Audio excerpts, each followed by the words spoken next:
Welcome to the authoritative, unbiased and trusted news, Maisha Prime News. My name is Rida Chibet Kering and thank you so much for joining me tonight. You can follow this bulletin on YouTube and Facebook, Maisha Television K.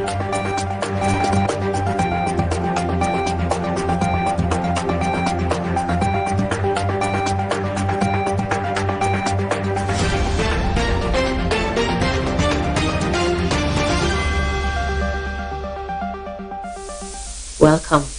One Kenya Alliance leaders have said that the alliance is still strong and is meant to change the political landscape of the country. Led by ANC leader Musalia Mudavadi, Oka leaders have dismissed the claims being peddled around over the alliance future, saying they are in the race to bring sanity in Kenya by leading the country next year. Our reporter Millicent Makoha reports.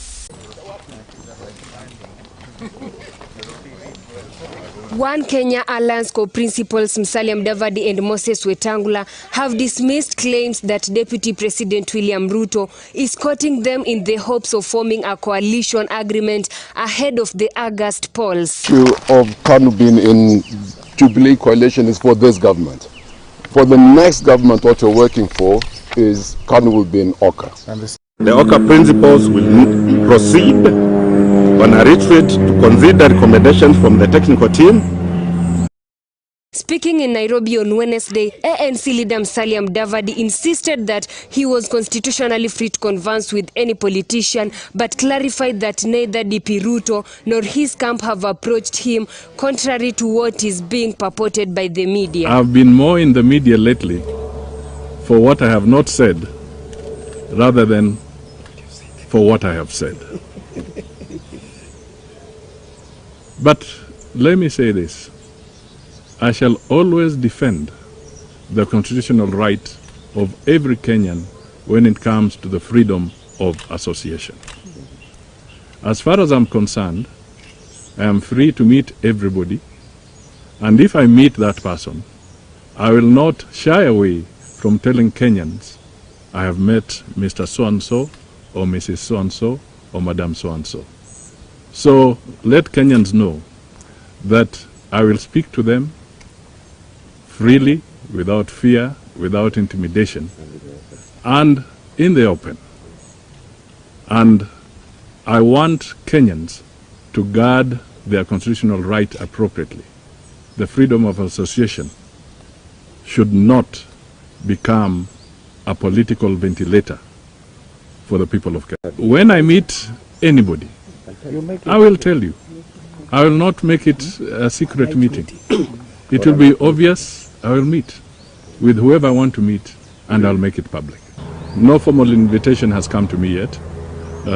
If it comes, we shall deal with it when it reaches us, or at least me. His sentiments were shared by Ford Kenya party leader Wetangula, who underscored that no contact had been made between himself and any rivalry presidential aspirants, and that Oka was going to go the distance despite what critics might say. And not received any formal or informal invitation from anybody in regard to my political activities.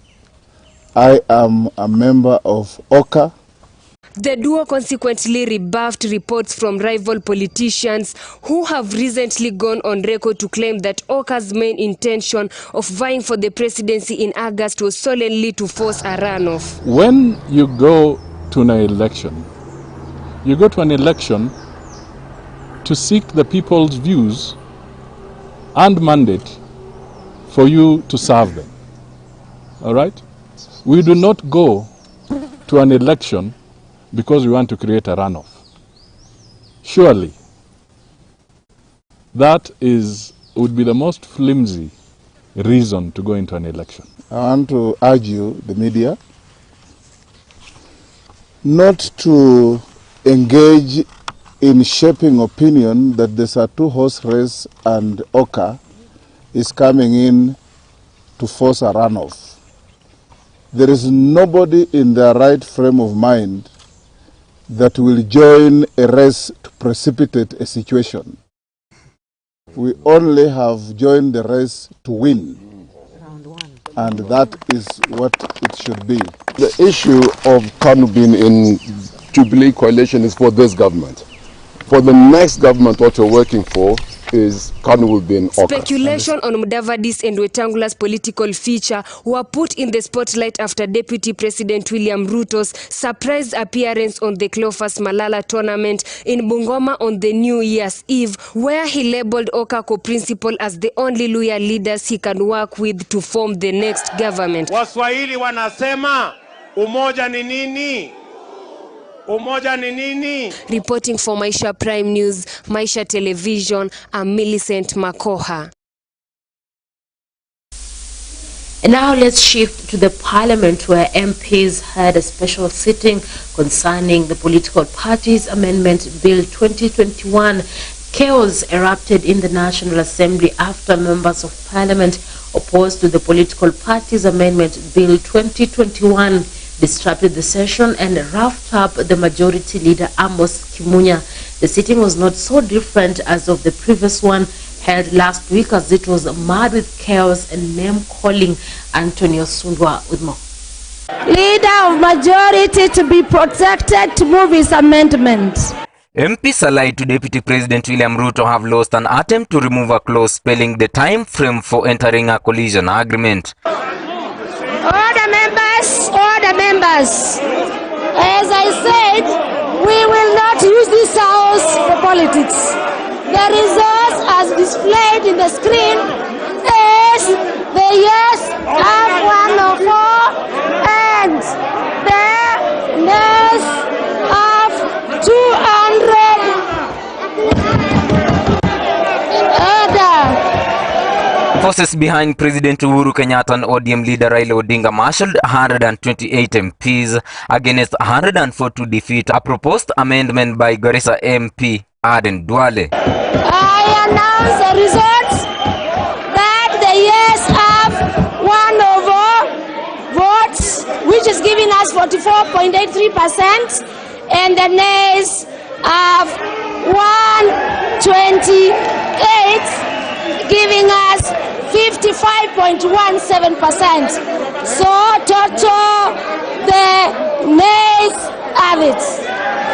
Duale had sought to have clause 8 amended by deleting a requirement that parties enter coalition at least 6 months through the August poll. The clause provides that in the case of a coalition political party, the coalition political party shall submit the coalition agreement at least 6 months before the general election. This party called UDA has a coalition agreement with the Jubilee. So when members of this party promote the ideals of UDA, they are within the confines of the coalition. They are simply supporting a party that is within the coalition of the political party, Honorable Chair. So we should not give an opportunity for anybody to misuse this clause and begin to chase members from their party, Honorable Speaker. Honorable Chair, if we want to build a democracy in this country, we must strengthen political parties, and we must also strengthen the freedom of association, that people can join parties of their choice. So I seek to delete this section that is a bit punitive, that will give room for misuse. Members from this other side of the house to support this amendment, because we are making these laws for posterity, not for any particular individual, because tomorrow you will be in a coalition. You will be championing the interest of a sister party within a coalition. And that party, if the chair or the party leader of that party is a dictator, you will be thrown out. Subsequently, backers of the Azimio la Umoja successfully pushed an amendment to reduce the period from the initial 6 months to 120 days. Or Amos Kimunya, yes. Or call it the system, wherever they have had. Are you using the bill to force Oka to make a decision? We are not forcing anyone to make a decision. If the bill goes through, whether it goes through in January, yes, by February, Oka members should have. We are not forcing any person to do anything. What we want a very credible election come 2022. If the bill goes through, you've already forced them. We are trying to salvage the situation currently when it comes to 2022. This implies that parties seeking to enter coalitions will have to deposit such an agreement with the Office of the Registrar of Political Parties, or RPP, by April 9. The decision saw tempers flare in the House, temporarily forcing Sergeant of Arms to restrain some lawmakers from obstructing Kimunya from prosecuting the amendment. Leader of majority to be protected to move his amendment. The leader of majority will move his amendments. Please, take what they are.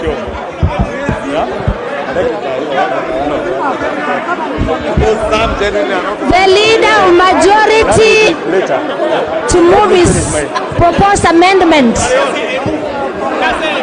I beg to move that clause 8B. And the members who are here to do your politics, please do it outside of the house. Ruto's camp had claimed that the requirement was meant to bulldoze political parties to enter coalitions parties when they are not ready. And these are the system on your screen. Duale claimed that the clause was meant to help Raila cobble the coalition to propel him to presidency. Today, that Jubilee, which had a national outlook, fall into the hands of crooks and brokers and drunkards. Shameful. And the only job they are doing was to chase members, violating their rights under Article 38, Mr. Speaker. The Honorable Duale, you will withdraw that part of crook and shenzi. Mr. Speaker, I withdraw. Kama tupige kura kama watu wazima, kama watu wanajua tuko hapa kupiga kura, Mr. Speaker. Na tutumie sheria, Mr. Speaker. Mr. Speaker, Mr. Speaker, Mr. Speaker, Mr. Speaker. Order members. Mr. Speaker. Honorable Shomo, order. Mr. Speaker, tungekuwa muhimu tuheshimiane wote. Kila mtu aheshimu mwingine. Tupige kura, mbande ile itashinda. Ile itakuwa na tuache kuongea zaidi, Mr. Speaker. Please. Uhuru and Raila seek to create a monolithic NARC-like party for this year's elections. The grand plan is to have provisions that will allow political parties to field candidates jointly across the country under the newly unveiled movement. Some of the outfits said to be part of the movement launched by Raila at a political extravaganza at the Moi Sports Center, Kasarani, Nairobi on December 10th are Jubilee, ODM, the newly formed Democratic Action Party of Kenya DAPK, associated with Defense Cabinet Secretary Eugene Wamalwa, and Upya movement linked to Treasury Cabinet Secretary Ukur Yatan. Others are Maendeleo Chap-Chap of Machakos Governor Alfred Mutua, Party of National Unity PNU, Ubuntu People's Forum linked to Nakuru Governor Lee Kinyanjui, NARC of Kitui Governor Charity Ngilu, and Kenya Union Party KUP of Governor John Lonyangapo. I'm not running for the president to oppose anyone. Antonio Sundwa, Maisha Prime, Maisha Television. As I said, we will not use this house for politics.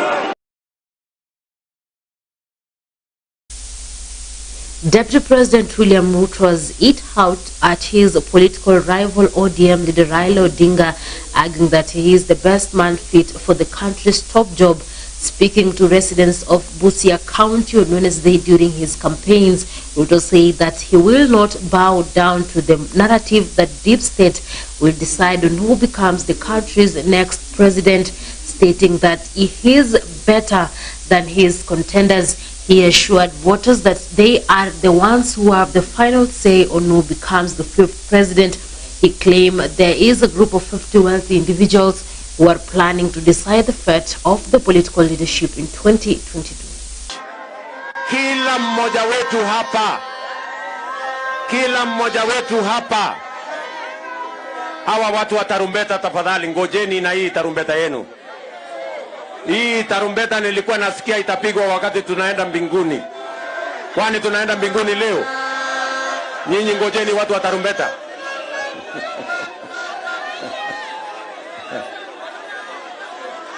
Sisi bado tuko area.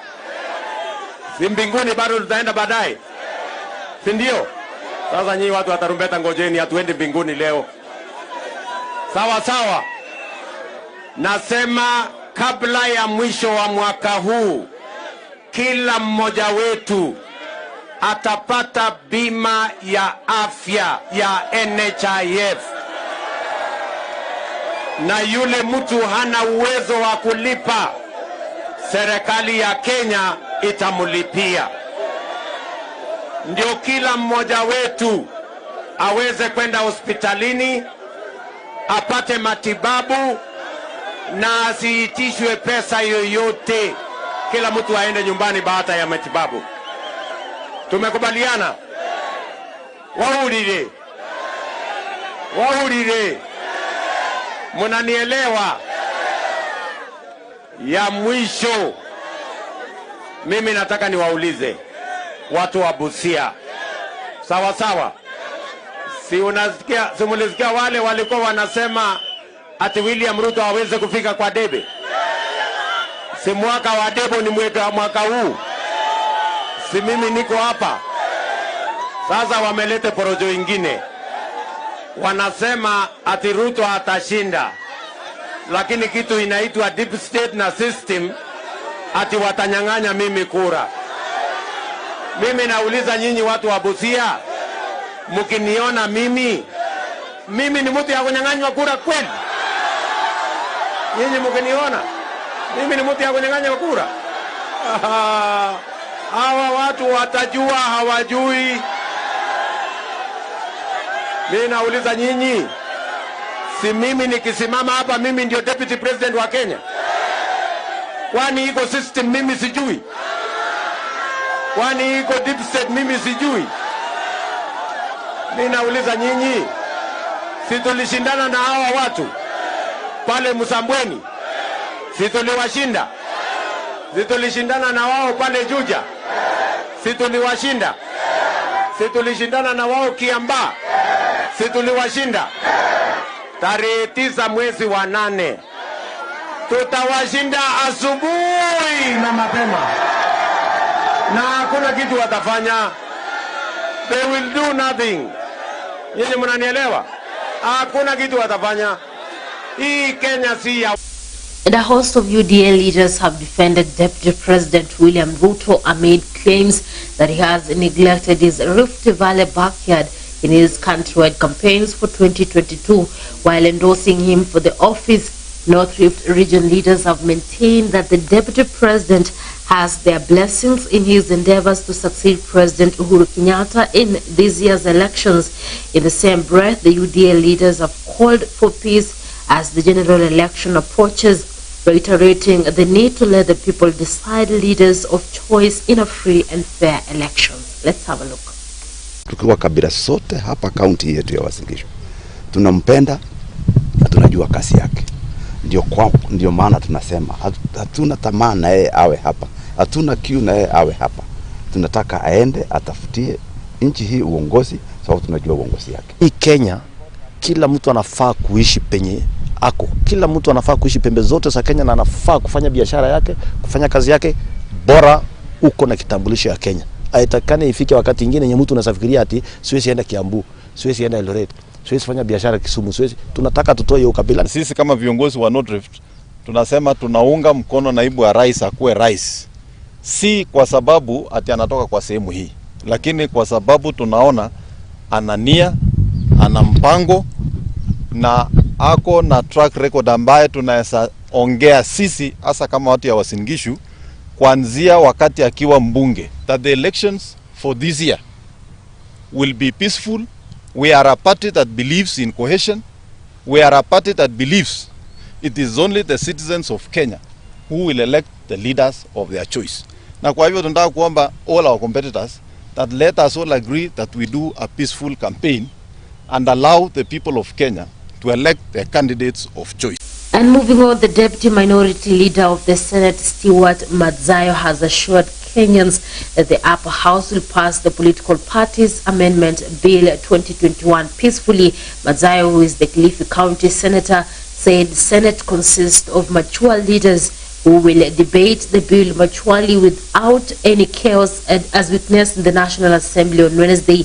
The county was treated to ugly scenes as legislators of the National Assembly voted for the proposed amendments to the political parties bill 2021. This is after chaos broke out as MPs opposed to the amendment clashed with the proponents of the bill. Those supporting President Uhuru Kenyatta and ODM party leader Raila Odinga wanted the bill passed through the third reading without any amendments, while those allied to Deputy President William Ruto came up with 27 amendments. Kama wale ndugu zetu wabunge waliweza kupitisha. Yaliyotendeka pia ni mambo ya demokrasia. Manake ikiwa wawili watatu wamekosana na wameonyeshana uume kidogo pale ndani, hayo ni mambo ambayo yanatendeka katika bunge. Na si bunge la Kenya peke yake. Mabunge yote katika ulimwengu yako namna hiyo. Tuliona hata bunge lile la Amerika likiwa na shida kama hizo. Lakini sisi tunasema kitu kimoja, ya kwamba sisi kama wana ODM hapa tunao ushawishi mkubwa sana ndani ya Kilifi County. Na mimi nataka kuambia watu wa Kilifi wawe na imani ya kwamba sisi nia yetu katika mawazo yetu kama chama cha ODM, ikiwa kinara wetu ni Raila Amolo Odinga, tuna imani ya kwamba tutachukua viti vyote. Lakini cha muhimu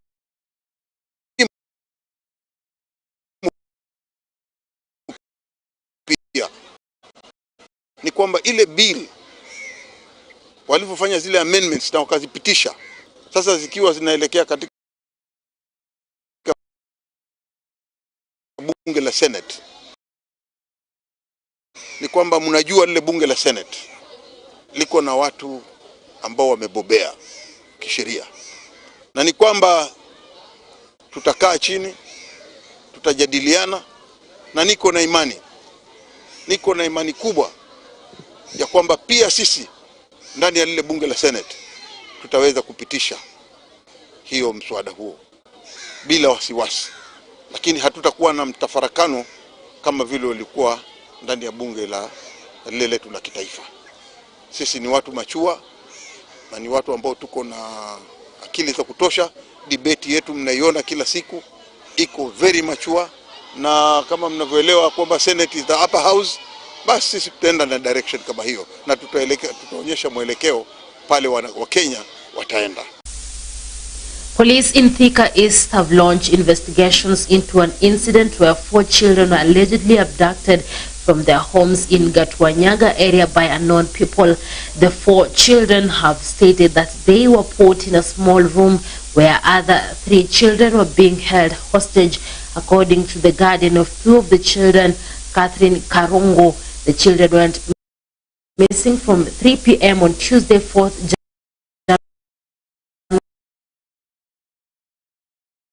January and came back home on Wednesday 8 a.m. under unclear circumstances. Bushebi Jr. reports. It was a bittersweet reunion for the Gatonye Gathami in Tharaka Nithi County after the children abducted by unknown people recounted their ordeal. Kulikuwa na watu wanne na ilikuwa kala black. Watatu ni wa baba na mmoja mama. Hiyo mama alikuwa alikuwa na nywele ndogo inakaa ya kunyolewa na alikuwa mfupi. Na baba alikuwa refu. Waliturusha huko wakaenda akaacha mama hapo nje. Kiangalia hao watoto wengine na sisi. Apparently, the children were blindfolded and their mouths, legs and hands tied up, put into a car and driven to an unknown destination where they were locked up in a room where they found 3 other children. According to one of the children, she woke up an hour later and saw a room with 2 windows, one which had been covered by a piece of iron sheet nailed to the bed. Ilikuwa na dirisha ilikuwa imepigiliwa na msumari tukasukuma hiyo mabati, kusukuma mimi nikainua, ndio sasa nikawarusha nje, tukapotelezeka kwa msitu. Tukatoka huko tukakimbia hadi tukafika kwa barabara. Yeye akaamka kwanza akaturusha chini kwa nyasi, yeye akashuka mwisho, tukapitilia njia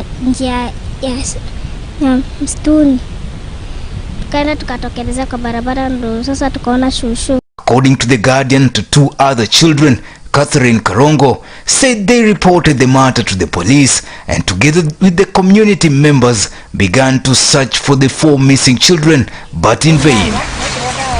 Sasa ndio asubuhi msichana akajisikia akiwa kwa hii room iko hapa, venye alijisikia ndio sasa alishika wengine akaitaita wengine akagonga. Kuna walikuwa wametengeneza hiyo dirisha na kimabati, so huyu msichana alifaulu kupiga hiyo mabati, na after kupiga hiyo mabati ndio wakatoka. After kutoka kwa hiyo room sasa ndio wakaenda kama wametafuta njia kwenye wanaweza enda home. The owner of the piece of land hosting the abandoned house insists that there has never been an insecurity issue in his land and was grateful that the children were unharmed, urging the security agencies to carry out thorough investigations and arrest the perpetrators. I thank God, maybe the spirit of the Almighty God got into there, because the kids are safe back with the parents, as far as I'm concerned, through the OCS Mogoga. I say I'm grateful.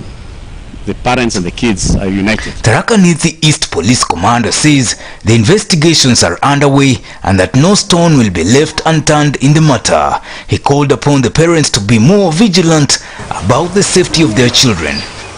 Tungepatia kueleza wananchi kila mtu ajaribu kuchunga mtoto. Wao ni watoto wadogo, na kuachilia watoto mpaka masaa kama haya unakuja kuripoti masaa kama kwamba hujaona watoto ni makosa. Kila mtu achukue responsibility ya watoto. Residents have said there has been an increase in insecurity in the area for the past 1 year and called upon speedy rectification of the anomaly by the police. Nataka kuambia serikali tusaidie na security ya kutosha, na especially pale Katuanyaga Mugoga. Tungetaka askari waongezewe na wapatiwe kipawa ya kutufanyia kazi. Reporting for Maisha TV, Maisha Prime, Bushabi Junior. Well, thank you so much, Bushabi Junior. And with that story, we are going for a short commercial break. I'll be back with more news. Stay tuned.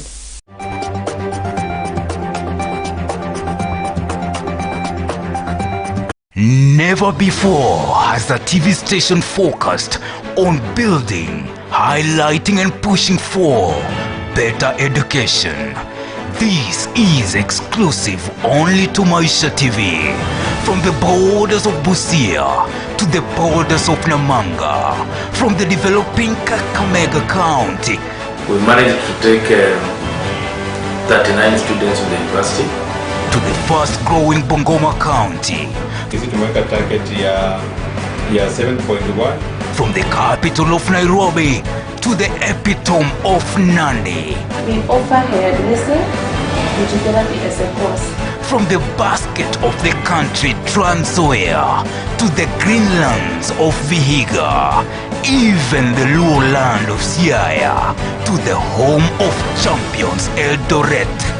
From the slopes of West Pokot to the coast of the nation, education is key, and we are here as solid partners to the growth of academics and career building in the nation.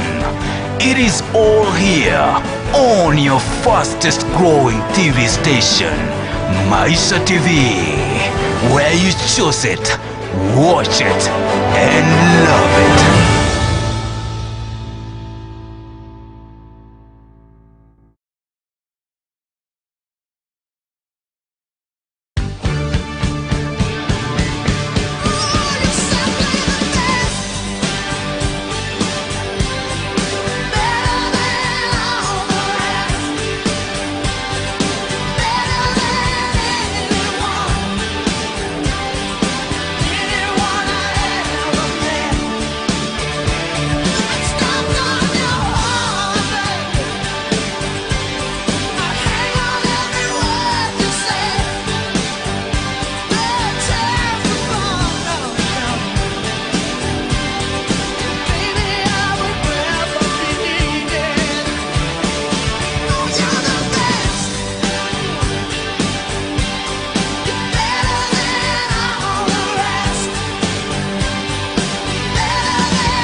Maisha Television.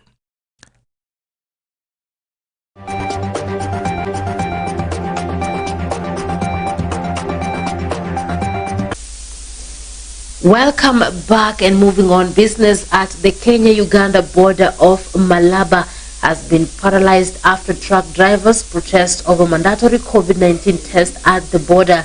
Drivers accused Ugandan authorities of imposing mandatory tests even on those who have proof of test from Kenya. Drivers now want their clients to collect their goods from the Kenyan side. Hatuwezi kupima corona kama vile namna wanavyotaka wao, alafu tuambiwe results zetu za Kenya hazifai. Na kama hazifai inamaanisha Kenya si inchi ambayo inatakana ipime. Tupime, tuje tulipe huku, tuandikiwe risiti bila kupimwa. Tunaambiwa test and fly. Sasa tuna fly vipi na sisi tuna drive? Shona. Na vile mnaelewa kwamba hii upimaji uko under East African Community. Na ilisemekana kwamba hakuna kulipia. Ni upimaji ambao umekuwa funded by World Health Organization, I think so. Na the same certificates Kenya tunatumia kusafiri nazo abroad in Western countries and all other parts of the world. Now, Uganda how special are they? Sasa anaenda Kongo ama Sudan. Atafika kama hiyo siku 7 imesha tayari. Kufika pale wa boda unaambiwa tena ulipe. Na tumeongea na Pulse Health Uganda in charge, wamesema hiyo ni order from above na walishapitisha na waweze regesha. Hii ni dhuluma kwa sababu East Africa, spirit ya East Africa ni kufanya kazi kwa pamoja na kazi iende kwa haraka, lakini chenye tumeona hapa ni kama dhuluma, because unaweza pima huku Kenya na unaenda kule unaambiwa hiyo certificate haiko valid. Kwa nini? Sasa tunaomba serikali ya Kenya, jamani, tafadhalini tokezeni muangalia ya mambo. Mr. President, tunakuomba kwa hisani zako, ajili tumeteseka sana vya kutosha. Miaka 3 sasa hii tunahangaika kwa hii barabara. Tumeambia hao watupatie mwezi mzima ili tujipange. Wale madeva wako hapa na valid certificate waende, wale hawana wapime, wamekataa. Ndio maana deva wamesema kama ni hivyo basi wacha mzigo ibaki Kenya, wakuje chukulie Kenya. Sababu ukiangalia ni hii ni uwizi ambao wanatufanyia. Time World Half Marathon champion Geoffrey Kamworor has confirmed his participation to the Memorial Agnes Tirop World Cross Country Tour, which is to be held on February 12th in Eldoret, Uasin Gishu County. Let's have a look. We have athletes who are confirmed from Osiri, and we have one lady from Ethiopia who was already confirmed, Gidei Ledenspet. She's a world older in 5,000 meters. She's also world older in 10,000 meters, 15 kilometers, and 21 kilometers. She's the best in the world, and she's going to compete in this race. She has already confirmed. And also one of our Kenyan also confirmed is Geoffrey Kamworor, who is also with us here. He's going to run. And I can assure you, Madam Wasiri, we will have many of the legends, elite athletes from this country who are going to compete. And as soon as we confirm that, we will release their names. For sure, I've been running a cross country. I'm a good cross country runner, and I'm not saying that I don't know how it will come out, but for me, the main most important is to participate in remembrance of Agnes Tirop and to make sure that I ran and finished the race to remember her. The first time I came here, I saw the course from far, and I saw it's really a nice one, and of course I've seen it in the TV. It's actually a world-class course, and I think it's really nice, and we can't wait for that day to participate and run on this course. Still, the season is still,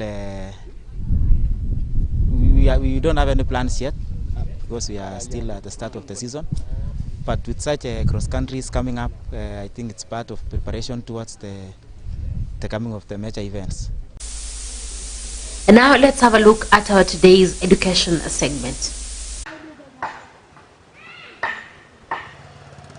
As far as we are concerned, even before COVID came, by March 16th, when we were asked to release the students last year, we had completed the syllabus. So to us, this is nothing to do with COVID. We have done our very best. COVID did not interfere with us not being able to get to the 10 plus we expected, we still believe that we did the very best. We had 299 students, and as I've said, out of 299, only 10 are not qualifying to go to university. So we have 289 students who are going to university direct.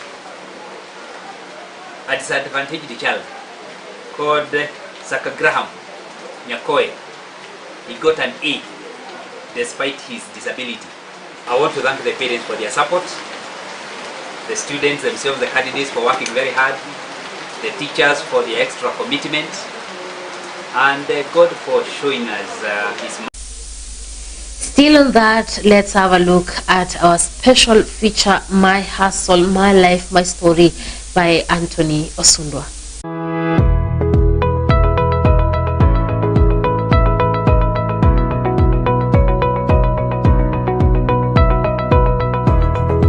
The struggle seems to be getting more strong as most of the traders are now set to fight with the low economy caused by the restrictions given to curb the spread of COVID-19. This has been clearly evident as most of the small-scale traders in the western region of Kenya motivate themselves through advices for a good tomorrow. This disease knows no boundaries. In a My Hustle walk in the western region, we met Wairimu, a cloth seller in the streets of Chebkube in Bungoma town, Bungoma County.